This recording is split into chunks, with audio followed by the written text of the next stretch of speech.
स्वामी जी, अब मैं फिर से मरीजों का सवाल पूछती हूँ आपसे। कई बार लोग ऐसे हैं जो सुबह सोकर उठते हैं, फिर वो ये कहते हैं कि उनकी उंगलियों की गांठों में दर्द महसूस होता है। कुछ लोगों की एड़ी में भयंकर दर्द होने लगता है, कोई ये कहता है कि झंझना रहा है, कोई ये कहता है कि सुई जैसा कुछ चुभ रहा है, और खासतौर पर सर्द हवा के एक्सपोजर से ये ज्यादा होता है। तो ये कैसे ठीक हो सकता है? ठंड में अंदर खून जम जाता है तो और दूसरा, जिनको विटामिन डी और B12 की कमी होती है वो और ज्यादा डाउन चले जाते हैं। तो धूप का एक्सपोजर मिलता है तो ठंडी सर्द हवाओं के साथ मिलता है, तो विटामिन डी और B12 जरूर करा दें। जिनको झंझनाहट होती है, खून जम जाता है।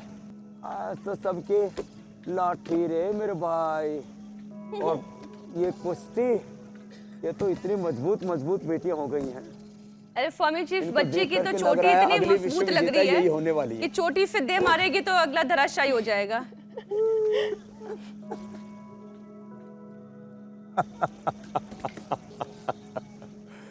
तो आज जो है सूर्य उदय के साथ अब मैं देख रहा हूं भारत का भाग्य उदय हो रहा है। योग का, आयुर्वेद का, स्वदेशी का, भारतीय शिक्षा चिकित्सा व्यवस्था का, सनातन जीवन पद्धति का जिस तरह से विकास हो रहा है, ये पतंजलि गुरुकुलम, ये तो इसकी बहुत बढ़िया प्रयोगशाला बन चुका है। और हमने खाली प्रयोग ही नहीं किया है, अब तो हमने इसको एग्जीक्यूट करके दिखा दिया है कि किस तरह से व्यक्तित्व का, चरित्र का निर्माण होता है, कैसे हम नेतृत्व घड़ते हैं। और इस संकल्प के साथ कि मैं एक व्यक्ति नहीं हूं, मैं भगवान का प्रतिनिधि हूं, शाश्वत का प्रतिनिधि हूं, मैं राम, कृष्ण, हनुमान और शिव की सनातन की जो शाश्वत परंपरा है उसको जीने वाला हूं। ऐसी भाव चेतना के साथ इन बच्चों को यहाँ पर घड़ रहे हैं। और मैं आश्वस्त हूं, पतंजलि गुरुकुलम में, स्वामी दर्शनानंद गुरुकुलम में, ये जो पूरा एक प्रकल्प चल रहा है ना, पतंजलि गुरुकुलम, पीछे आप बच्चों को देख रहे हैं, आचार्य कुलम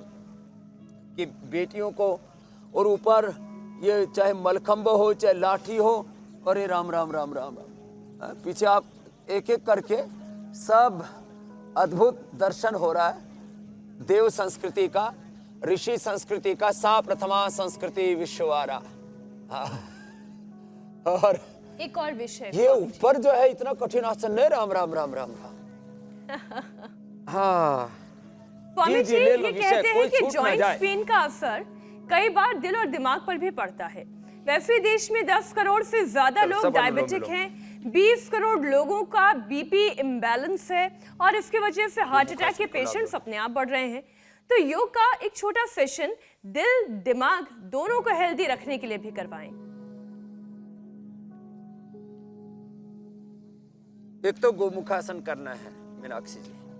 गोमुखासन के साथ साथ ये जो शशकासन हम करते हैं ना, वज्रासन में बैठ के आगे झुक जाते हैं, एक तो गोमुखासन, एक शशकासन, और सब बच्चे जैसे अनुलोम विलोम कर रहे हैं, ये अनुलोम विलोम।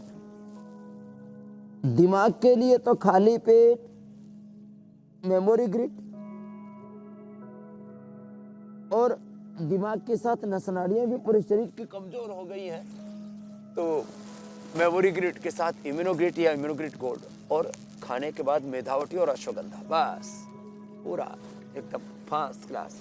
हार्ट के लिए बड़ा अच्छा है कार्डियोग्रिड, खाने के बाद हृदयामृत, अर्जुनारिष्ट या अर्जुन घनवटी, अर्जुन की छाल, दालचीनी की चाय पी ले, उसमें थोड़ा केसर और डाल ले तो सर्दी छूमंतर, थोड़ा एक बूंद शिलाजीत भी डाल ले, कभी जिंदगी में कोलेस्ट्रॉल नहीं बढ़ेगा, हार्ट में, ब्रेन में कभी कोई थक्का नहीं जमेगा ब्लड का। और ये अभ्यास कर ले, गोमुखासन भी नहीं होता हो तो ये अभ्यास कर ले, कितना इजी है। चलो बच्चों यही करो, कितना अच्छा है ना। ये तो हल्के फुल्के वाले हैं, इन बच्चों को तो जब तक कोई हार्ड टास्क ना दो ना, कोई चैलेंजिंग जॉब ना दो, हार्ड चैलेंज लेते हैं तो, और ऐसे ही कर ले, कंधे घुमा ले, ऐसे हाथों को एक दूसरे से सिर के पीछे से खींच ले, पीछे वाले हाथ की कोहनी ऐसे आ जाएगी, ऐसे और ऐसे, ऐसे, फिर ये ऐसे, ऐसे, ऐसे,